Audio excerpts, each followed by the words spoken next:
Lênio, e como que você está vendo essa questão da anistia agora com assinaturas para um projeto de urgência a ser votado na Câmara? Como você recebeu essas notícias? Eu sei que tem publicado artigos defendendo que é inconstitucional.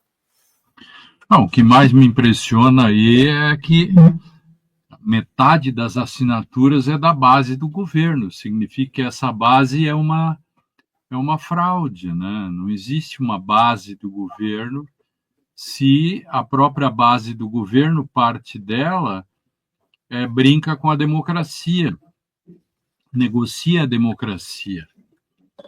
140, ou não sei quantos deputados da base assinam um projeto de urgência da anistia. Isso não tem nenhum sentido, isso é brincar com a democracia. O Brasil está fazendo um harakiri institucional. É de uma irresponsabilidade bárbara, é antirrepublicano. Isto é um golpe na tentativa de golpismo, entende? O processo do golpe está levando um golpe, uma rasteira de parte do parlamento e auxiliados por pessoas que pretensamente estariam apoiando o governo. É isso que é estarrecedor, que é inconstitucional, não tenho dúvida nenhuma, o Supremo vai dizer, não se preocupe, o problema não é jurídico, o problema é político, P-O-L-I-T-O, político. Isto vai à crise institucional, joga no colo do Supremo Tribunal, indevidamente, porque toda a democracia funciona com desenhos institucionais. A gente chama isso de diálogos institucionais.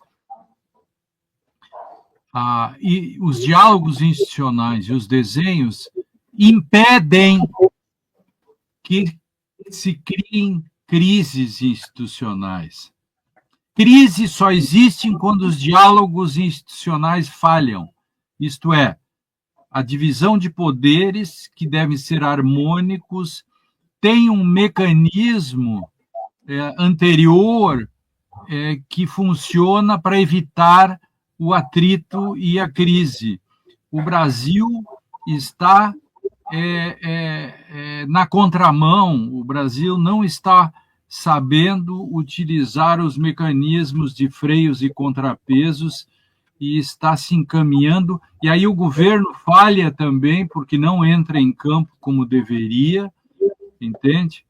Está criando um problema lá na frente, que é um problema de crise institucional. E os deputados, de forma irresponsável, brincam com a democracia. Este é o pior parlamento que a República já teve. Eu não sei se o Lênio viu, mas o Gonê ontem escolheu um ex-chefe da Lava Jato para comandar o GAECO Nacional, o José Adonis Calou, né? Que foi subprocurador-geral. A Lava Jato não morreu e está cada dia mais forte, Lênio?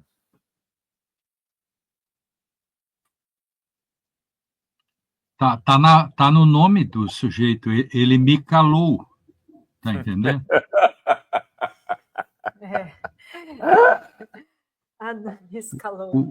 O Gonê me calou agora. Que posso eu dizer disso? Né? De novo, essa é uma questão que eu falei antes dos desenhos institucionais. Nós procuramos sarna, nós procuramos coisas que nós deveríamos evitar. Entende? O poder que tem o Procurador-Geral da República deveria servir para evitar esse tipo de coisa. A começar, por exemplo, a própria Polícia Federal, de algum modo também, eu denunciei isso várias vezes. Tudo isso que está acontecendo agora, se nós tivéssemos processado essa gente em 6 meses, nada disso estaria acontecido, já estariam cumprindo as penas. Mas não, fomos deixando, a polícia foi se apoderando, o Ministério Público foi olhando de soslaio, e de repente, passados 2 anos, quando se processa, começa o movimento e as tensões aumentam. Então, nós temos que aprender e parece que nós insistimos nos erros, temos que aprender a evitar que os erros aconteçam. Se você tem, por exemplo, alguém se nós temos uma experiência fracassada na República, que foi a Operação Lava Jato, e isso parece fato, não é? Que ela causou isso que está aí.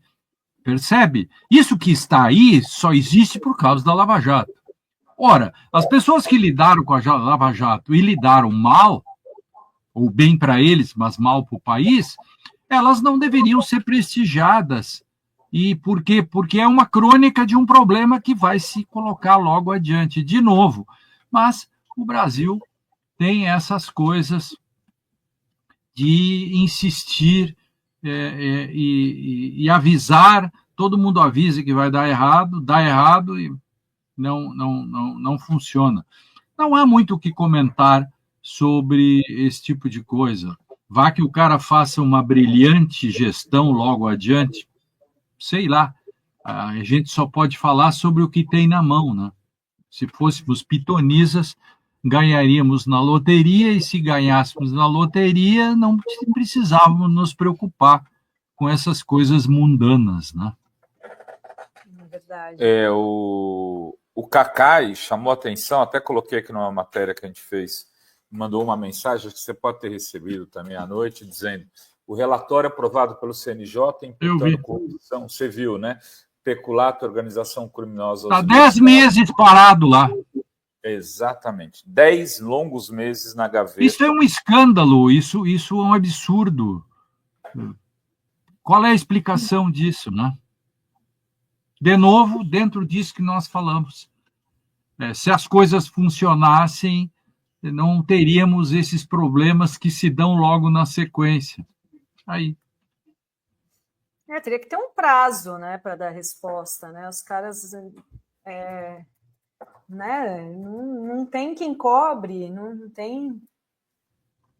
Acontece o seguinte: um monte de gente cobra, mas veja, nós chegamos num limite de informações, Dri, Renato. É o zeitgeist, o espírito do tempo. Sim. É informação de mais, informação de menos.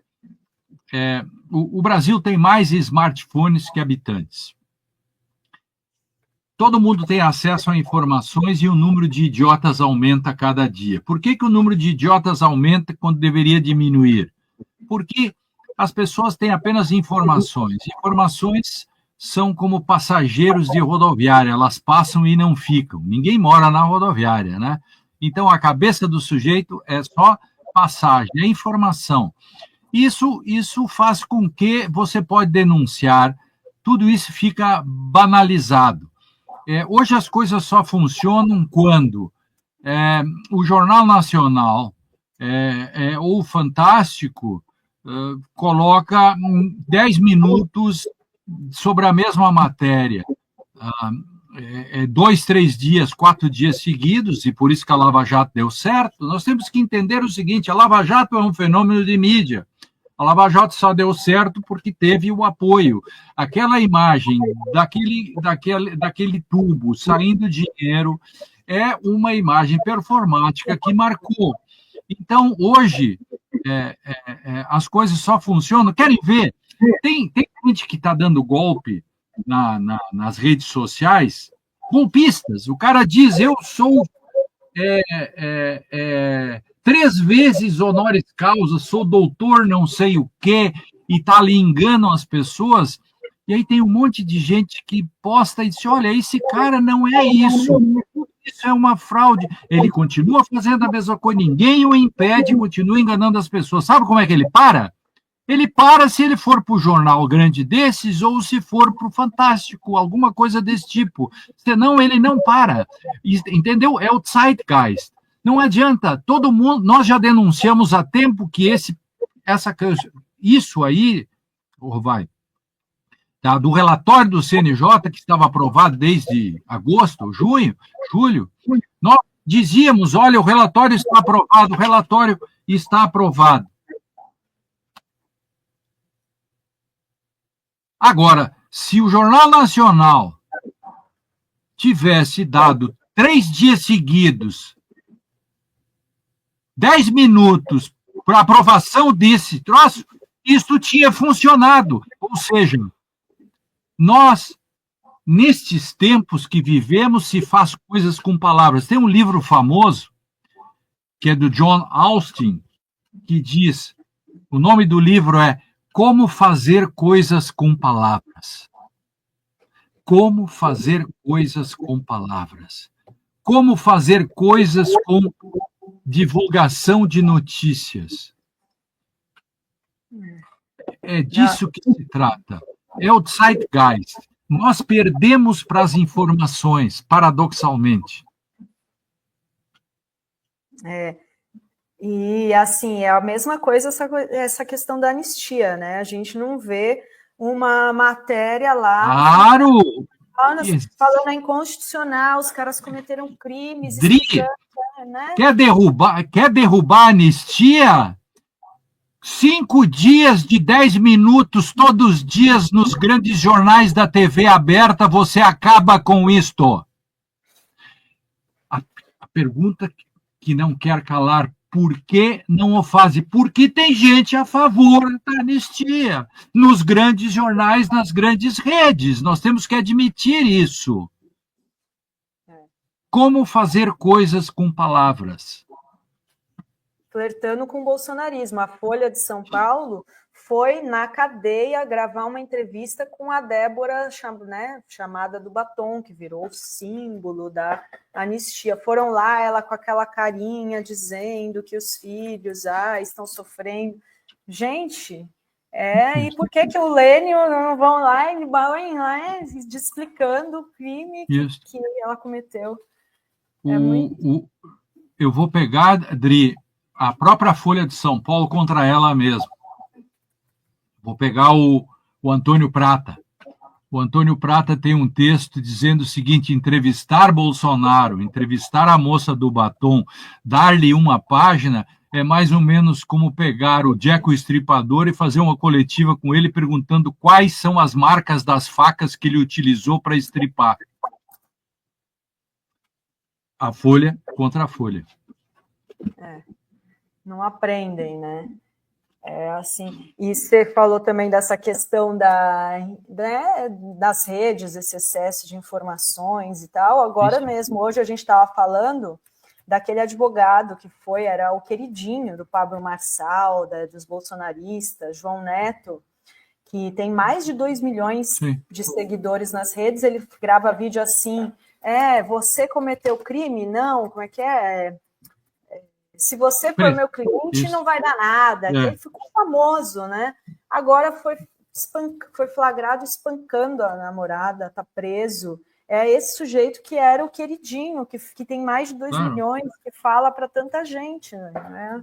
Isso é que nem aqueles senadores americanos que são contra os homossexuais, que fazem discursos rigorosos, depois eles são pegos fresteando meninos nos banheiros.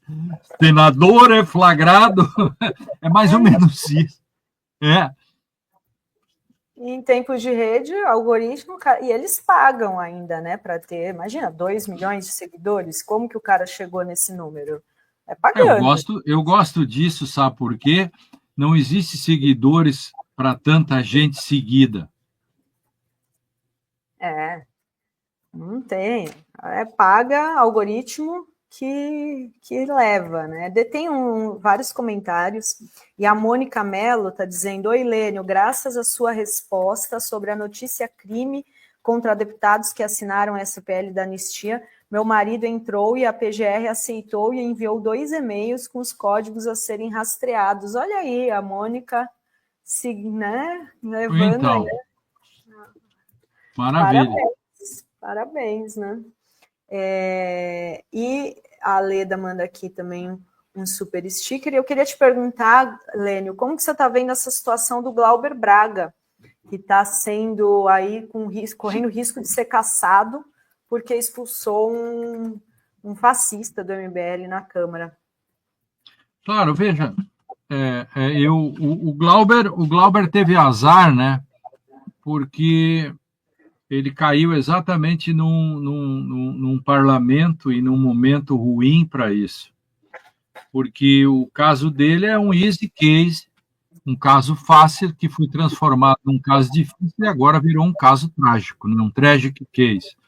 Eu assinei um abaixo-assinado que foi puxado, aí eu assinei logo depois do Chico Buarque, eu acho, nós fizemos uma lista assinando em defesa do Glauber. O Glauber é um combativo parlamentar, tem toda a minha solidariedade, e é diferente, por exemplo, quando alguém faz um discurso machista, um discurso homofóbico, um discurso racista, etc. O Glauber, ao contrário, o Glauber empurrou, tirou o cara para fora porque o cara estava ofendendo com discursos fascistas, etc.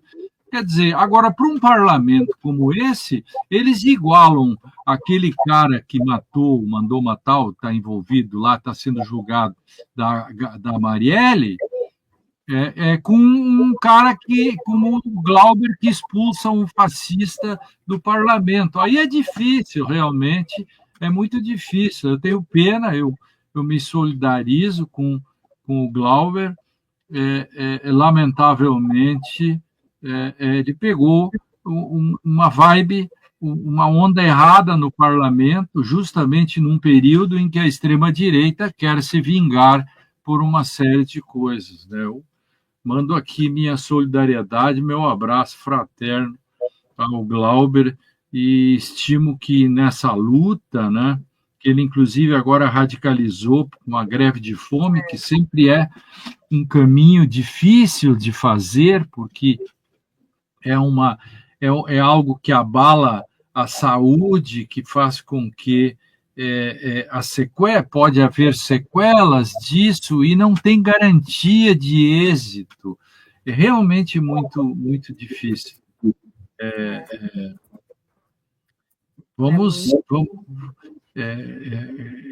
Faltam grandes líderes no parlamento. Antigamente você, quando tinha alguns parlamentares que, quando falavam, o parlamento parava para ouvi-los. Lembra de José Paulo Bisol, essas grandes figuras? Quando falava, o parlamento parava. Hoje você tem o Gilson da Federal. Está entendendo? Gilvan da Federal. Gilvan da Federal. Você tem o Magno Malta. Esses caras...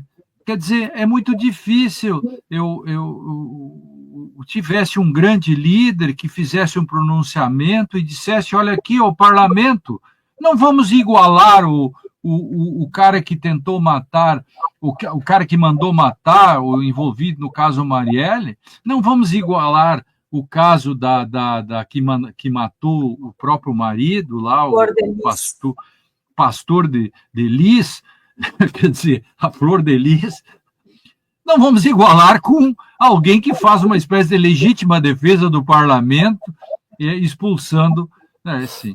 Agora, quem vai fazer isso? Não tem grandes figuras no parlamento. O parlamento ficou pequeno, entende? Qual é o grande intelectual do parlamento hoje? Me dá um. Entende? Não tem. Por quê? Porque também, com as redes sociais, etc., você pergunta para pessoas, eu gosto de dar alguns exemplos de amigos meus para não falar de mim mesmo. Pergunta se o Pedro Serrano se candidatasse, se alguém votava no Pedro Serrano, a não ser que ele fizesse propaganda no TikTok. Dancinha no TikTok. Então, agora ele faria um strike no parlamento com um pronunciamento, e eu te dou uma lista aqui de pessoas, mas elas não estão dispostas a fazer isso, porque elas fracassarão, elas serão derrotadas pelo Gilvan, pela Carla Pérez, ou pela outra que foi caçada agora, enfim, essas coisas. Muito bem, doutor Lênio Streck, nosso amigo. Tem uma última pergunta do Luiz Renato. Doutor, não seria possível ao Estado a custódia do grevista para resguardar sua saúde e alimentá-lo compulsoriamente? O Estado não tem o dever de resguardar essa vida, assim como a de um suicida prestes a se jogar da ponte? Luiz Renato, isso vai chegar um momento que essa questão vai ser posta, né? Quando a coisa vai chegar um momento, né, que a questão política vira uma questão de saúde pública, ou saúde individual. Eu não sei responder isso porque é uma questão gravíssima. O parlamento é que devia se preocupar com um membro seu eleito pelo povo que está fazendo greve de fome em face de uma injustiça que ele está sofrendo. Agora, o parlamento o presidente do parlamento devia tomar assim essa questão e discutir. Mas parece que entregaram o nosso Glauber às feras, né? Lênio, muito obrigada, viu, pela entrevista aqui hoje. Um ótimo feriado para você e até a próxima. Obrigada. Valeu, Lênio. Boas Páscoas, né? Boas Páscoas. Valeu. Tchau. Valeu. Tchau, tchau.